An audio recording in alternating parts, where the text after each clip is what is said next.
شاہ عطار کا پیارا ہے یہ مشتاق عطاری۔ شراب، کیا آج یہ برائی ہمارے معاشرے میں موجود نہیں؟ بالکل ہے، اور ایسی لعنت ہے، یہ ایسی برائی ہے کہ حضور سید عالم جانان عالم صلی اللہ علیہ وسلم نے اور آپ کے رب نے اس سے واضح طور پر منع فرمایا۔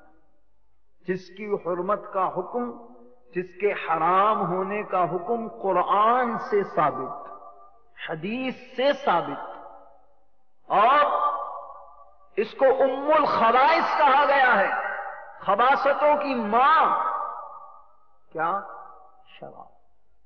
اس لیے کہ شراب پینے والا اچھے برے کی تمیز کھو بیٹھتا، یہ انسان کو برباد کر دیتی ہے، اور عقل اس کے پاس نہیں رہتی، سمجھ بوجھ نہیں آتی۔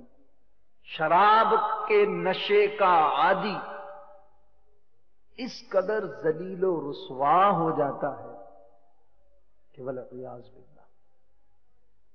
بظاہر دنیا میں وہ طاقت رکھتا ہو، شہرت رکھتا ہو، روپیہ پیسہ رکھتا ہو، لیکن حقیقتاً ذلت اس کا مقدر ہے اگر اس نے توبہ نہ کی۔ قبر میں بھی اس کو عذاب ہوگا، اور بروز محشر بھی، اور جہنم میں بھی ایک خاص طبقہ ہے جہاں پر شرابیوں کو ڈالا جائے گا۔ میرے پیارے اور محترم اسلامی بھائی، معاشرے کی یہ لعنت، آج یہ برائی بدقسمتی سے ہمارے مسلمانوں میں بھی بڑھتی چلی جا رہی ہے۔ دوستوں یاروں کے جھرمٹ میں بیٹھ کر ایک گھونٹ پی لیا، پھر اس سے زیادہ پی لیا۔ بعض یوں کہتے ہیں ہم غم کو غلط کرتے ہیں، ہم پریشانیوں کو بھلاتے ہیں۔ طرح طرح کے نفس نے ہیلے بہانے سکھا دیے ہیں۔ یاد رکھیں، یہ غم کو دور کرنا نہیں بلکہ غم کو بڑھانا ہے، اس لیے کہ حقیقتاً غم اور دکھ جو ہے، حقیقتاً مصیبت جو ہے، وہ اللہ اور اس کے رسول کی نافرمانی ہے۔ یاد رکھیں، ایسا بندہ جو شرابی ہو وہ کسی کام کا نہیں رہتا۔ کروڑ پتیوں کو، لاکھوں پتیوں کو کنگال ہوتے دیکھا ہے شراب کے پیچھے۔ اور پیارے اور محترم اسلامی بھائیوں، میں کیا مثال دوں، معاشرے کے حالات سب سے بڑی مثال ہے۔ ہمارے سامنے ایسی عبرت کی صورتیں موجود ہوتی ہیں کہ جن بیچاروں کی یہ عادت پڑ جاتی ہے۔ پیارے اور محترم اسلامی بھائیوں، یہ عادت کیوں پڑتی ہے؟ بری صحبت کی وجہ سے، گندی صحبت کی وجہ سے۔ اسی طرح اور نشوں کو لے لیجیے، مختلف قسم کے، آپ کو بھی معلوم ہے، مجھے بھی معلوم ہے۔ یہ سب تباہ کاریاں، یہ سب بربادیاں اچھے لوگوں سے، اچھی صحبت سے دور ہونے اور بری صحبت کو اختیار کرنے سے آتی ہیں۔